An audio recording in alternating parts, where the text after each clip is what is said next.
अस्सलामुअलैकुम नाज़रीन, आज की इस वीडियो में हम नमाज के फराइज जानेंगे कि नमाज के अंदर कितने फर्ज हैं। हमने पिछले वीडियो में नमाज के शराइत बयान किए थे और आज की इस वीडियो में हम नमाज के फराइज बयान करेंगे कि नमाज के अंदर कौन कौन से फर्ज हैं जिनके बगैर हमारी नमाज मुकम्मल नहीं होगी। देखिए, ये फर्ज ऐसे हैं कि जिनके बगैर नमाज मुकम्मल नहीं हो सकती, चाहे सजदा ही सहब क्यों ना कर ले। क्योंकि अगर कोई वाजिब छूट जाता है तो सजदा सहब करने से नमाज मुकम्मल हो जाती है, लेकिन नमाज के फर्ज छूटने से सजदा सहब करने से नमाज मुकम्मल नहीं होगी। तो आज हम वही फर्ज बयान करेंगे कि जिनके बगैर हमारी नमाज मुकम्मल नहीं होगी। तो चलिए वीडियो को शुरू करते हैं। बिस्मिल्लाहिर्रहमानिर्रहीम। देखिए, नमाज के अंदर 7 फर्ज हैं। नमाज के अंदर 7 फर्ज हैं। सबसे पहला फर्ज है तकबीर तहरीमा। देखिए, ये तकबीर तहरीमा जो है ये शर्तों के अंदर भी आता है और फर्जों के अंदर भी आता है। और अगर ये तकबीर तहरीमा शर्तों के अंदर आता है तो नमाज के अंदर 6 फर्ज बचते हैं, लेकिन ये दोनों के अंदर आता है, फर्ज के अंदर भी और शर्तों के अंदर भी। देखिए, सबसे पहला फर्ज है तकबीर तहरीमा, यानी कानों तक हाथ उठाकर अल्लाह अकबर कहना। ये कानों तक हाथ उठाना फर्ज नहीं है, लेकिन अल्लाह अकबर कहना फर्ज है। कानों तक हाथ उठाना है और अल्लाह अकबर कहना है, ये एक फर्ज हो गया। और अगला फर्ज आता है कयाम, यानी खड़ा होना। जो हम नमाज में खड़े होते हैं उसको कयाम बोलते हैं, ये खड़ा होना भी फर्ज है। अब तीसरा फर्ज आता है कि क़िरात।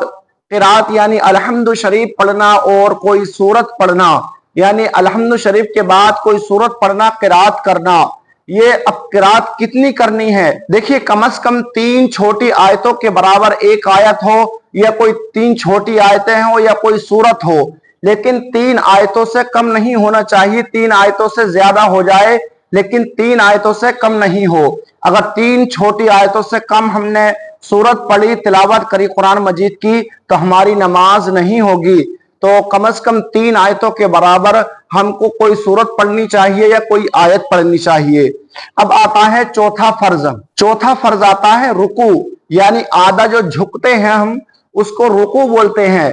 यानी रुकू में एक सुबहान अल्लाह कहने की मिकदार ठहरना फर्ज है। उसमें 3 मरतबा सुबहाना रब्बियल अज़ीम पढ़ा जाता है। देखिए, मैं यहाँ आपको एक बहुत ही इंपॉर्टेंट बात बतला दूं जो हमारे बहुत सारे इस्लामी भाई नहीं जानते। बहुत सारे हमारे भाई क्या करते हैं, सुबहाना रब्बियल अज़ीम की जगह सुबहाना रब्बियल अजीम पढ़ते हैं। देखिए, इसके माना में जमीन और आसमान का फर्क है। देखिए, अजीम का माना आता है गूंगा और अजीम का माना आता है अजमत वाला।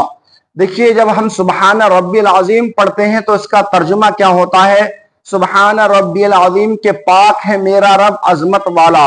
और जब हम सुबहाना रब्बियल अजीम पढ़ते हैं बहुत सारे हमारे भाई, तो इसका माना क्या बन जाता है, सुबहाना रब्बियल अजीम पाक है मेरा रब जो गूंगा है माज़अल्लाह, अल्लाह अकबर।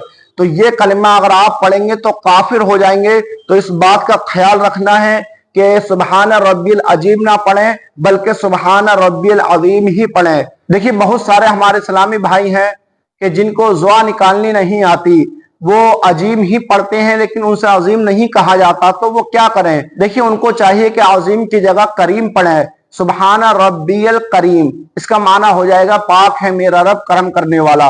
तो इसका माना ठीक है, जिससे अजीम की जुआ नहीं निकल रही तो वो करीम पढ़ सकता है, सुबहाना रब्बियल करीम। अब आता है हमारा 5वां फर्ज सजदा, यानी हम पूरा झुकते हैं, नीचे जमीन पर जो झुकते हैं तो उसको सजदा बोलते हैं। तो इसमें सजदे में भी एक सुबहान अल्लाह कहने की मिकदार ठहरना फर्ज है। हम 3 मरतबा सुबहान रब्बियल आला पढ़ते हैं, ये 3 मरतबा की मिकदार ठहरना फर्ज नहीं, सिर्फ 1 मरतबा की मिकदार ठहरना फर्ज है।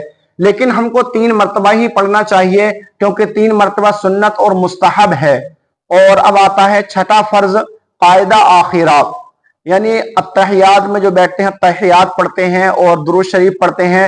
सबसे आखिरी वाला जो कायदा है, हम 2 रकात पर जो बैठते हैं तो वो वाजिब है, फर्ज नहीं है, लेकिन आखिरी वाला जो कायदा है वो फर्ज है। तो उसमें तहियात पढ़नी है, दुरूद शरीफ पढ़नी है। अगर दुरूद शरीफ नहीं भी पढ़ेगा तब भी उसकी नमाज हो जाएगी। और अब सबसे आखिरी फर्ज आता है 7वां फर्ज खुरूज बिस्नाई। खुरूज बिस्नाई में देखिए क्या आता है कि नमाज से बाहर निकलने के लिए, कि नमाज से बाहर किस तरह निकला जाए। हम जो नमाज से बाहर निकलते हैं सलाम फेरना, तो ये जो सलाम फेरना है ये फर्ज है। हम जब दाहिने कांधे की तरफ देखते हैं फिर बाहिनी कांधे की तरफ, अगर हम सलाम नहीं फेरेंगे, ऐसे ही नमाज से बाहर निकल जाएंगे तो हमारी नमाज मुकम्मल नहीं होगी, हमारी नमाज टूट जाएगी। और देखिए खुरूज बिस्नई में ये हम तस्बीह फातिमा पढ़ते हैं, दुआ मांगते हैं, ये भी खुरूज बिस्नई में आता है। ये जो है मतलब ऐसा होता है कि किसी इंसान को कभी कभी कोई काम पड़ जाता है, कोई या बीमारी है, बैठा नहीं जा रहा, तो वो जा सकता है, इसमें कोई हर्ज नहीं। लेकिन ये फर्ज कब बनता है? फर्ज उस वक्त में बनता है कि जब बहुत सारे हमारे भाई के ऐसा कर लें कि इसकी आदत बना लें, यानी सलाम फेरा हम घर पहुंच गए, सलाम फेरा घर पहुंच गए, हर वक्त की नमाज में आदत बना लें रोजाना, तब ये फर्ज बन जाएगा। इसके बगैर भी हमारी नमाज मुकम्मल नहीं होगी। अगर कभी कभी कोई काम पड़ गया तो इसमें कोई हर्ज नहीं, जा सकते हैं। तो ये है नमाज के मुकम्मल फर्ज। उम्मीद करता हूं कि आपको नमाज के फराइज मालूम हो गए होंगे, और अगर आपके मन में कोई डाउट है, कोई सवाल है आपके मन में, तो हमसे कमेंट बॉक्स में पूछ सकते हैं, इंशाअल्लाह हम रिप्लाई जरूर करेंगे। अस्सलाम वालेकुम।